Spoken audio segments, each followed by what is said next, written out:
दोस्तों मंगलवार 17 सितंबर को कुछ ऐसा हुआ जिसके आगे बड़े से बड़ी हॉलीवुड की एक्शन फिल्म भी फेल हो जाए। इस दिन दुनिया ने कुछ ऐसा देखा जिसके बारे में आज तक किसी ने इमेजिन भी नहीं किया था। तारीख थी 17 सितंबर, वक्त था दोपहर के 3:30 बजे और तभी लेबनान और सीरिया में एक एक करके 5000 पेजर में धमाके हो गए। इससे पहले कि दुनिया इस पेजर कांड पर मीम्स बनाकर शेयर कर पाती, अगले ही दिन हिजबुल्लाह की तरफ से इस्तेमाल होने वाले walkie talkie, phone, solar panel और फिंगरप्रिंट डिवाइसेस में भी धमाके होने लगे।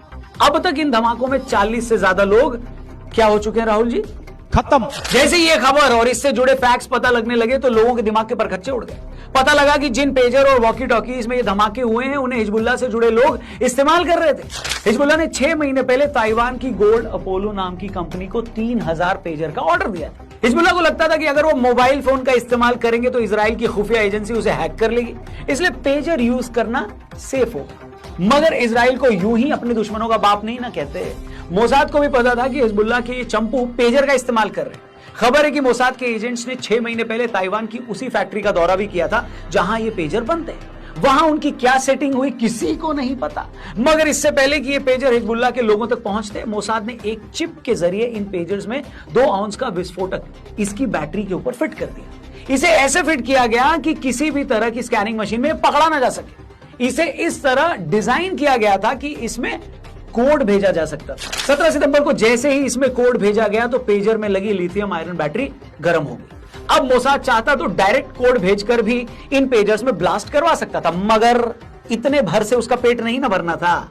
उसने सारा मैकेनिज्म इस तरह से बनाया कि जैसे ही पेजर पर कोड भेजा गया तो वो बहुत जोर जोर से आवाज करने लगा। मोसाद को पता था कि जैसे ही पेजर आवाज करने लगेगा तो लोग इस्तेमाल करने वाला जो भी पेजर इस्तेमाल करता है वो उसको जेब से निकालकर चेक जरूर करेगा और जैसे ही वो पेजर को देखने के लिए अपने चेहरे के पास लाएगा तभी उसमें ब्लास्ट हो जाएगा। मोसाद ने ऐसा इसलिए किया ताकि उसे इस्तेमाल करने वाले के मुंह और आंख के चीथड़े उड़ जाए। तभी आप देखोगे जो 3000 लोग तकरीबन इस पेजर ब्लास्ट में जख्मी हुए हैं, या तो उनके प्राइवेट पार्ट्स तहस नहस हो चुके हैं या फिर होंठ और मुंह फट गए।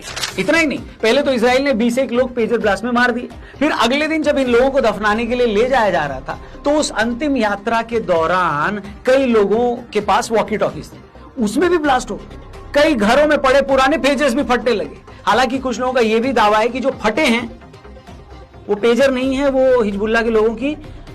मैं आगे नहीं बता सकता, आप कमेंट सेक्शन में मत लिखना प्लीज, मेरे को ऐसा बर्दाश्त नहीं है। आप खुद ही समझदार हैं, आगे बढ़ते हैं। मतलब एक होता है जंग में किसी को नुकसान